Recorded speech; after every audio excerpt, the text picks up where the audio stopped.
ಮಹಾದೇವಿ ಅಮ್ಮ ಶ್ರೀ ಚಕ್ರವಾಸಿನಿ. ಕಡ್ಕೆ, ಇದು ನಿನ್ನ ಜವಾಬ್ದಾರಿ.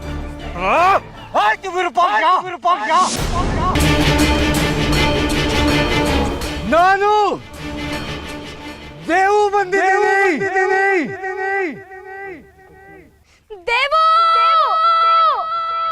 ನನ್ನ ಮಗುನ ಶಾಸ್ತ್ರಗಳಿಗೆ ಕೊಡೋ ಹಾಗಿಲ್ಲ,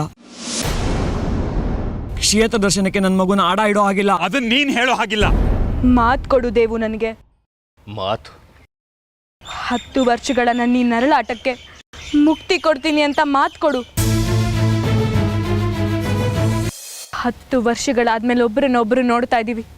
ಈಗಲೂ ನಿನ್ನ ಕಣ್ಣಲ್ಲಿ ನನ್ನ ಮೇಲಿರೋ ಭಾವನೆಗಳು ಹಾಗೆ ಇದೆ. ನಿನ್ನ ಕಣ್ಣಲ್ಲಿ ಇನ್ನೂ ಆ ಪ್ರೀತಿ ಹಾಗೆ ಇದೆ ದೇವು. ಆದ್ರೂ ಯಾಕೆ ನನ್ನ ಬಿಟ್ಟು ಹೋದೆ?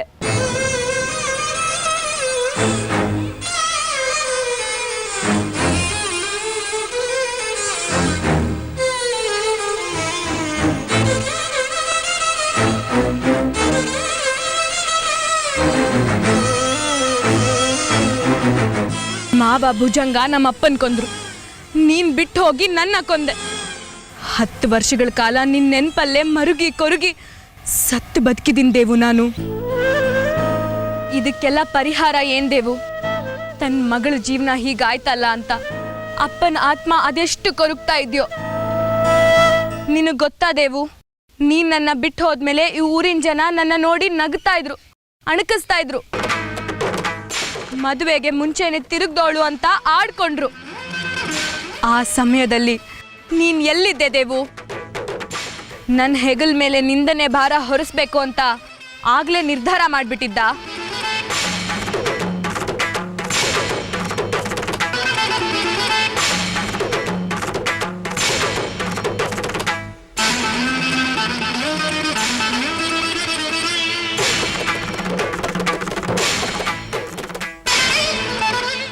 ಈಗ ಯಾಕೆ ಮೌನವಾಗಿದ್ಯಾ?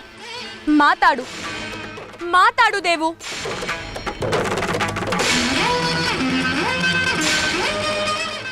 ನೀನ್ ಮಾತಾಡಲ್ಲ. ನನ್ನ 100 ಪ್ರಶ್ನೆಗಳಿಗೆ ನಿನ್ನ ಹತ್ರ 3 ಉತ್ತರಗಳು ಇಲ್ಲ. ನಿನ್ನ ಉತ್ತರಗಳು ನನಗೆ ಬೇಕಾಗೂ ಇಲ್ಲ. ಆ ಉತ್ತರಗಳು ನನ್ನ 10 ವರ್ಷದ ಅಂಧಕಾರದ ಬದುಕನ್ನ ನನಗೆ ವಾಪಸ್ ಕೊಡೋದಿಲ್ಲ. ಯಾಕೆ ಮೌನವಾಗಿದ್ಯಾ? ಯಾಕೆ ನನ್ನ ಬಿಟ್ಟು ಹೋದೆ? ಮಾತಾಡು ದೇವು. ಏನು ಅಂತ ಮಾತಾಡ್ಲಿ ಸಮುದ್ರತ?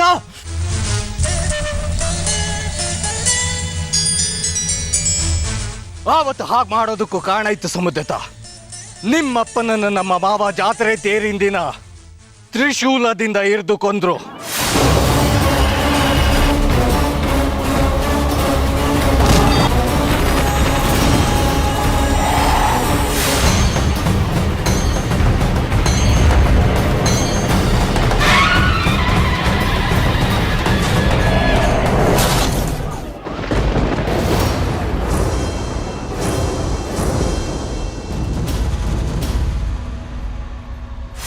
ಅವರು ಸೆರೆಮನೆ ಪಾಲಾದ್ರು. ಆದ್ರೂ ಅವರು ದ್ವೇಷದ ಜ್ವಾಲೆ ಆರಿರ್ಲಿಲ್ಲ.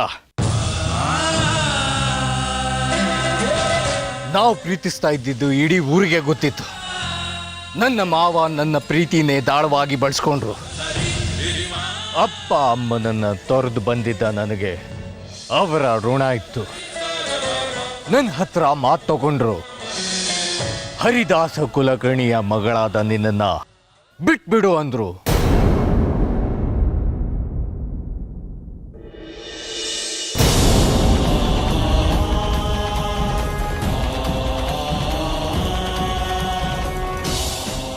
ಆದ್ರೆ ನಿನ್ನನ್ನು ಬಿಟ್ಟು ಬದುಕೋ ಶಕ್ತಿ ನನಗೆಲ್ಲಿತ್ತು ಸಮುದ್ರತ? ಮಾವದ ಮಾತು ನಡೆಸೋ ಸಲುವಾಗಿ ನಿನಗೆ ಒಂದು ಮಾತು ಹೇಳಿದೆ, ದೇಶಾಂತರ ಹೊರಟ್ಬಿಟ್ಟೆ. ಅಂದ್ರೆ ಮಾವನ್ ಮಾತಿಗೋಸ್ಕರ ನಮ್ ಪ್ರೀತಿ ಬಲಿ ಹಾಕ್ದ್ಯಾ? ನನ್ನ ಬಲಿ ಹಾಕ್ದ್ಯಾ? ಸಮುದ್ರತ, ಹಳೇದನ್ನ ಕೆದಕ್ತಾ ಹೋಗಿ ಇವತ್ತನ್ನ ಕಳ್ಕೊಳಕ್ ನಂಗೆ ಇಷ್ಟ ಇಲ್ಲ ದೇವು. ಈಗ್ಲಾದ್ರೂ ನೀನ್ ಬಂದಿದ್ಯಲ್ಲ, ನಂಗೆ ಅಷ್ಟೇ ಸಾಕು. ಮಾತ್ ಕೊಡು ದೇವು ನನಗೆ. ನಿಮ್ ಮಾವನ್ ಕೊಟ್ಟ ಮಾತನ್ನ ಮರ್ತು ನನಗ್ ಮಾತ್ ಕೊಡು.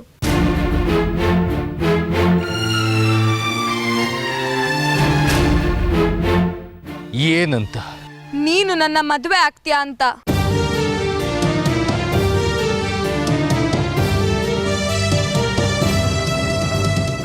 ನನ್ನ ಕುತ್ತಿಗೆಗೆ ತಾಳಿ ಕಟ್ಟಿ ಕಳಂಕಿತೆ ಎಂಬ ಆರೋಪದಿಂದ ಮುಕ್ತಿ ಕೊಡ್ತೀಯಾ? ಆ ಮೂಲಕ ನಮ್ಮಪ್ಪನ ಆತ್ಮಕ್ಕೆ ಶಾಂತಿ ಕೊಡ್ತೀಯಾ ಅಂತ ಮಾತು ಕೊಡು.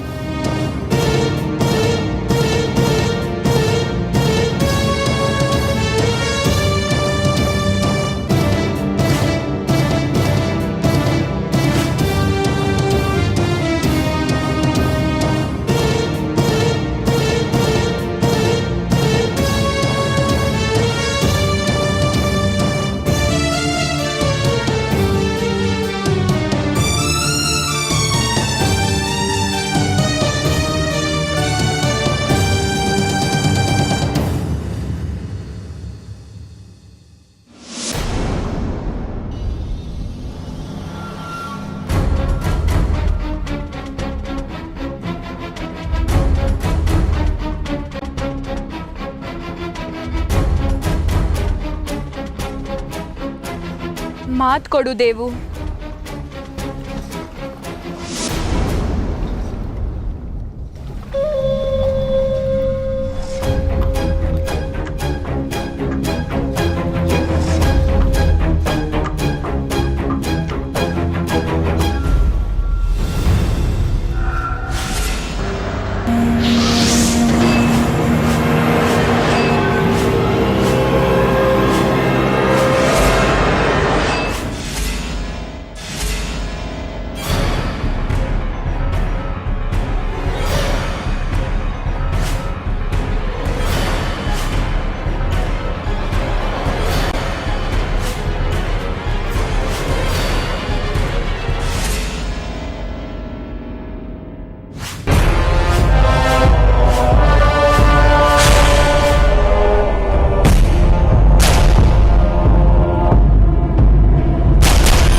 ಮದುವೆ ಆಗೋಲ್ಲ ಅಂತ ಹೇಳಕ್ ಬಂದವನು ಈಗ ಮದುವೆ ಆಗ್ತೀನಿ ಅಂತ ಮಾತು ಕೊಡ್ತಾ ಇದ್ದಾನೆ.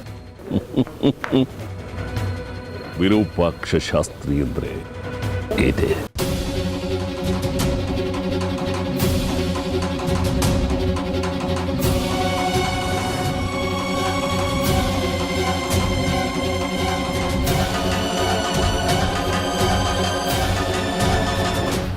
ನಿನ್ನ ಮದುವೆ ಆಗ್ತೀನಿ ಸಮುದ್ಯತ. ನಿನ್ನ ಮದುವೆ ಆಗ್ತೀನಿ ಸಮುದ್ಯತ. ನಿನ್ನ ಮದುವೆ ಆಗ್ತೀನಿ. ನಿನ್ನ ಮದುವೆ ಆಗ್ತೀನಿ. ಈ ದೇವು ಯಾವತ್ತು ನಿನ್ನವನು. ಇದೇ ನನ್ನ ಮಾತು.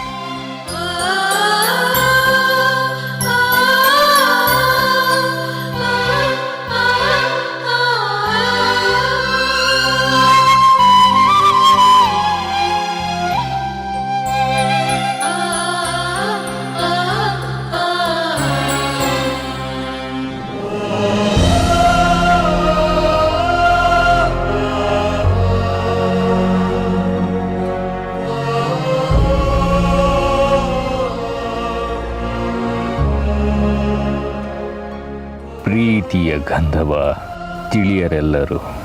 ಶೂನ್ಯವೇ ಸರಿ ಬದುಕಿನಲ್ಲಿ. ಸೂರ್ಯ ಚಂದ್ರರಿಲ್ಲದ ಬಾನು ಬರಡಾದರೇನು. ನೀನೇ ಇಲ್ಲದ ನನ್ನ ಬದುಕು ಬಾಳೆಲ್ಲವೂ ಗೋಳು.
ಬಂಗಾರಿ, ನನ್ನ ಮಾತು ಕೇಳು. ಮಗುನ ಕೊಟ್ಟು ಮಾತು ಉಳಿಸ್ಕೊಳ್ಳೋಣ. ಯಾಕೋ ಹಠ ಮಾಡ್ತಾ ಇದೀಯಾ? ವಿರೂಪಾಕ್ಷ ಶಾಸ್ತ್ರಿಗಳಿಗೆ ಮಗು ಕೊಟ್ಟು ಬಿಡೋಣ. ಸಾಧ್ಯ ಇಲ್ಲ.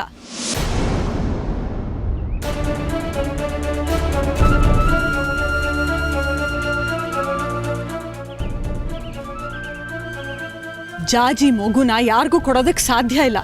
ಅಲ್ಲ, ನೀವು ಅಪ್ಪ ಮಗಳು ಸೇರ್ಕೊಂಡು ಏನ್ ಮಾಡ್ಬೇಕು ಅಂತಿದ್ದೀರಾ? ಬಂಗಾರಿ, ನಾನ್ ನಿನ್ ಜೊತೆಗಿದ್ದೀನಿ. ಅದು ನಿನ್ನ ಮಗು. ನಿನ್ನನ್ನು ಕೇಳ್ದೆ ಅದನ್ನ ಕೊಡೋ ಅಧಿಕಾರ ಯಾರಿಗೂ ಇಲ್ಲ. ನಿನ್ ಹೆಂಡತಿಗೂ ಇಲ್ಲ, ನಿನ್ ಮಾವಂಗೂ ಇಲ್ಲ. ಲಲಿತಾ, ನೀನಿಲ್ಲಿ ಯಾಕೆ ಬರ್ಬಾರ್ದಾಗಿತ್ತಾ? ಹಾಗಲ್ಲ ಲಲಿತಾ, ಇದ್ದಕ್ಕಿದ್ದ ಹಾಗೆ ಇಷ್ಟು ದೂರ. ಇದ್ದಕ್ಕಿದ್ದ ಹಾಗೆ ನೀವ್ ಮನೆಯಲ್ಲಿ ಒಂದ್ ಮಾತು ಹೇಳ್ದೆ ನೀವ್ ಎದ್ ಬಿಟ್ರಿ. ನಾನ್ ಯಾಕೆ ಬರ್ಬಾರ್ದು? ಅಲ್ಲ, ನಾನು ಹೇಳ್ದೆ ಬಂದೆ ಅಂತ ನೀನು ಬಂದ್ಬಿಟ್ಯಾ? ಹೌದು. ಅಲ್ರಿ, ಇಲ್ಲಿ ನೋಡಿದ್ರೆ ಜಾಜಿ ಮಗುನ ಶಾಸ್ತ್ರಿಗಳಿಗೆ ಕೊಡೋದು ಅಂತ ಮಾತಾಡ್ತಾ ಇದ್ದೀರಾ.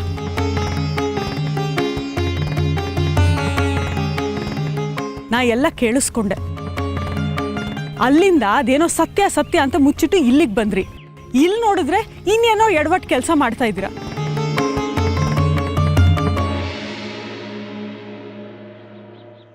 ಏನ್ರಿ ಆಗಿದೆ ನಿಮ್ಗೆ? ಜಾಜಿ, ನೀನು ನಿಮ್ಮ ಅಪ್ಪನ ಮಾತಿಗೆಲ್ಲ ಕುಣಿತಾ ಇದೆಯಲ್ಲೇ? ಅಮ್ಮ, ಅಪ್ಪ ಏನೇ ಮಾಡಿದ್ರು ಅದಕ್ಕೊಂದು ಅರ್ಥ ಇರುತ್ತೆ. ನಿನಗೀಗ ಮದುವೆ ಆಗಿದೆ. ಅಪ್ಪ ಅಪ್ಪ ಅಂತ ಅವ್ರ ಮಾತು ಕುಣಿಯೋದು ಬಿಟ್ಟು ಗಂಡನ ಮಾತಿಗೆ ಗೌರವ ಬೆಲೆ ಕೊಡೋದನ್ನ ಕಲ್ತ್ಕೋ.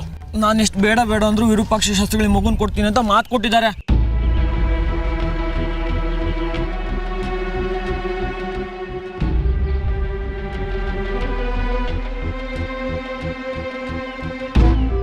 ನೀನೇನು ಯೋಚನೆ ಮಾಡ್ಬೇಡ ಬಂಗಾರಿ, ನಾನಿದ್ದೀನಿ ನಿನ್ ಜೊತೆ.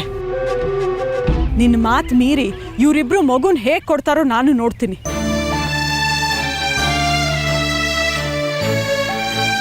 ಲಲಿತಾ, ವಿಷಯ ಗೊತ್ತಿಲ್ಲದೆ ಏನೇನೋ ಮಾತಾಡಬೇಡ. ವಿಷಯ 1000 ಇರಬಹುದು, ಆದ್ರೆ ಮಗುನ್ ಕೊಡು ಅನ್ನೋದಕ್ಕೆ ಅಧಿಕಾರ ನಿಮ್ಗಿಲ್ಲ.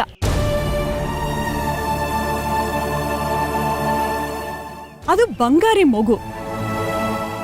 ಮಗುವಿನ ಮೇಲೆ ಎಲ್ರಿಗಿಂತ ಜಾಸ್ತಿ ಅಧಿಕಾರ ಇರೋದು ತಂದೆಗೇನೆ. ಅಂದ್ರೆ ನನ್ನ ಮಗಳ ಮೇಲೆ ನನಗೆ ಅಧಿಕಾರ ಇರುತ್ತಲ್ವಾ? ಹಾಗಾದ್ರೆ ಅದು ಮದ್ವೆಗಿಂತ ಮುಂಚೆ. ಈಗ ಅವಳು ಬಂಗಾರಿ ಹೆಂಡತಿ. ಅವಳ ಮೇಲೆ ಸಂಪೂರ್ಣ ಹಕ್ಕಿರೋದು ಬಂಗಾರಿಗೆ, ನಿಮಗಲ್ಲ.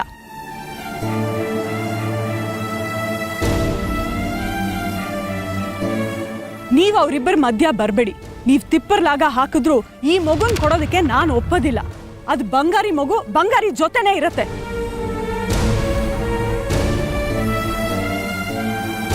ಜಾಜಿ, ಏನಾಯ್ತು ಜಜಿ? ಜಾಜಿ, ಜಾಜಿ ಏನಾಯ್ತಮ್ಮ? ಜಾಜಿ, ಜಾಜಿ ಹೇಳು ಜಾಜಿ, ಏನಾಯ್ತು ಜಾಜಿ? ಎದ್ದೇಳೆ. ಏನಾಯ್ತೆ? ಜಾಜಿ, ಜಾಜಿ ಎದ್ದೇಳು. ಜಾಜಿ, ಏನಾಯ್ತು ಜಾಜಿ?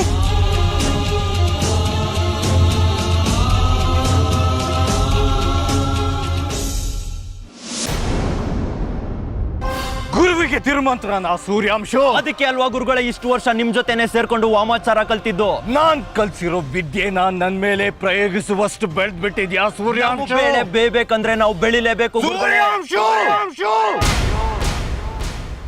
ಬೇರೆ ದಾರಿ ಏನಿತ್ತು ಗುರುಗಳೇ? ಅಕ್ಕ ನಿಮ್ಮಲ್ಲಿ ಮಾತು ಕೊಡು ಅಂತ ಕೇಳಿದಾಗ ಬಂಡೆ ಎದೆ ಕೊಟ್ಟು ಪ್ರೀತಿ ಮುಚ್ಚಿಟ್ಟು ನಿಂತಿದ್ರಲ್ಲ, ಆ ಸಮಯದಲ್ಲಿ ನಾನು ನಿಮ್ಮಿಂದ ಅವಳಿಗೆ ಆ ಮಾತು ಕೊಡಿಸ್ಲೇಬೇಕಾಯ್ತು. ಒಲ್ಲದ ಸಂಬಂಧಕ್ಕೆ ಗಂಟು ಬೀಳಿಸ್ತಾ ಇದೆಯಾ ಸೂರ್ಯಾಂಶ? ಒಪ್ಪಿ ಪ್ರೀತಿಸಿ ಮದ್ವೆ ಆಗೋ ನಿರ್ಧಾರಕ್ಕೆ ಬಂದಿದ್ದವರು ನೀವು. ಈಗ ಇದು ಒಲ್ಲದ ಸಂಬಂಧನ? ಗುರುಗಳೇ, ಈ ಸುದೀನಕ್ಕೋಸ್ಕರ ನಾನು 10 ವರ್ಷಗಳಿಂದ ಕಾದಿದ್ದೆ.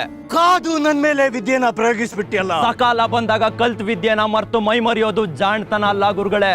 ಸೂರ್ಯಾಂಶ, ಸಾಕು ನಿಮ್ಮ ವ್ಯರ್ಥ ಪ್ರಲಾಪಗಳು. ಅಡ್ಕೆ, ನೀನು ಸಮುದ್ಯತಾಗಿ ಮಾತು ಕೊಟ್ಟಿದ್ಯಾ, ಅದನ್ನು ನಿಭಾಯಿಸಬೇಕಾದ್ದು ನಿನ್ನ ಕರ್ತವ್ಯ.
ಗುರುಗಳೇ, ನಮ್ಮ ಅಕ್ಕನ ಕೈ ಬಿಡಬೇಡಿ. ಇಷ್ಟು ವರ್ಷ ನಿಮ್ಗಾಗಿ ಕತ್ಲೆ ಕೋಣೆಯಲ್ಲಿ ಬದುಕಿದ ಅವಳಿಗೆ ನಿರಾಸೆ ಮಾಡಬೇಡಿ. ಇಷ್ಟು ವರ್ಷ ನಿಮ್ಮ ಜೊತೆ ಇದ್ದು ನಿಮ್ಮ ಸ್ನೇಹ ಸಂಪಾದಿಸಿದ್ದು ನಮ್ಮ ಅಕ್ಕನ ಕಾರಣಕ್ಕೆ. ನನ್ನ ಶ್ರಮನ ವ್ಯರ್ಥ ಮಾಡಬೇಡಿ ಗುರುಗಳೇ. ನಿಮ್ಮ ದಮ್ಮಯ್ಯ ಅಂತೀನಿ. ನಿಮ್ಮ ಹೆಸರು ಕೇಳ್ತಿದ್ದಾಗೆ ಕತ್ತಲ ಬಾಗ್ಲು ತೆಗೆದು ಹೊರಗೆ ಬಂದಿದ್ದಾಳೆ.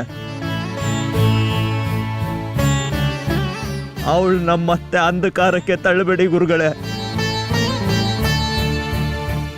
ಅವಳು ಬೆಳಕು ಕಾಣೋ ಹಾಗೆ ಮಾಡಿ ನಮ್ಮಕ್ಕನ್ನ ಮದುವೆ ಆಗಿ ಅವಳನ್ನ ಈ ಜನರ ನಿಂದನೆಯಿಂದ ಪಾರ್ ಮಾಡಿ ನಮ್ಮಕ್ಕನ ಕೈ ಬಿಡಬೇಡಿ ಗುರುಗಳೇ.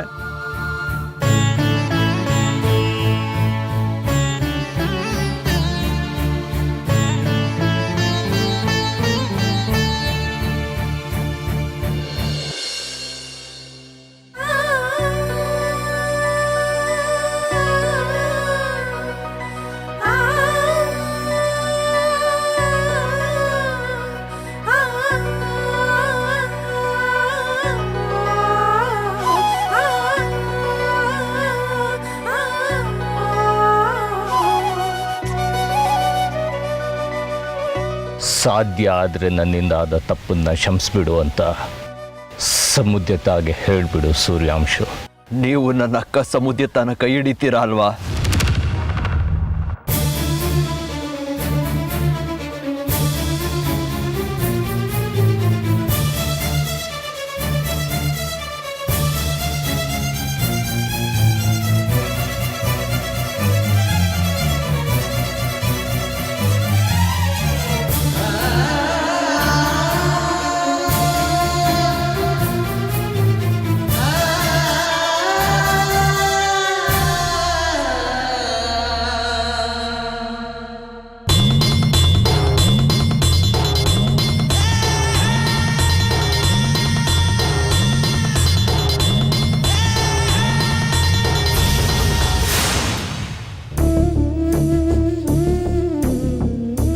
ಈ ಹುಡುಗಿ ನಾ ಮೂರ್ಛೆ ಹೋಗಿದ್ದು, ನಾನು ದಾರಿಯಲ್ಲಿ ಹೋಗ್ತಾ ಇದ್ದೆ, ಯಾರೋ ಬಂದು ನಮ್ಮ ಹುಡುಗಿ ಮೂರ್ಛೆ ಹೋಗಿದ್ದಾಳೆ, ಸ್ವಲ್ಪ ಬಂದು ನೋಡಿ ಅಂತ ಹೇಳಿದರು.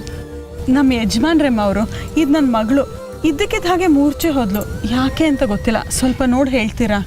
ಆಯ್ತು.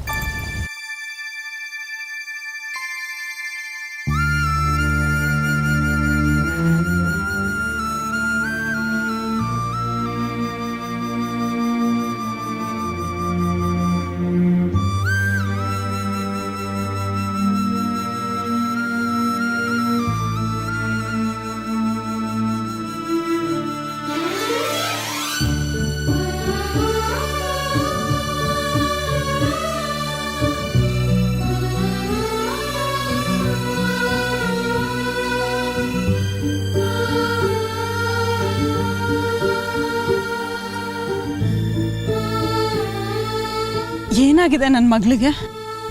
ಗಾಬರಿ ಆಗುವಂಥದ್ದು ಏನೂ ಇಲ್ಲಮ್ಮ, ಸಂತೋಷದ ಸುದ್ದಿನೇ. ನಿಮ್ಮ ಮಗಳು ತಾಯಿ ಆಗ್ತಾ ಇದ್ದಾಳೆ.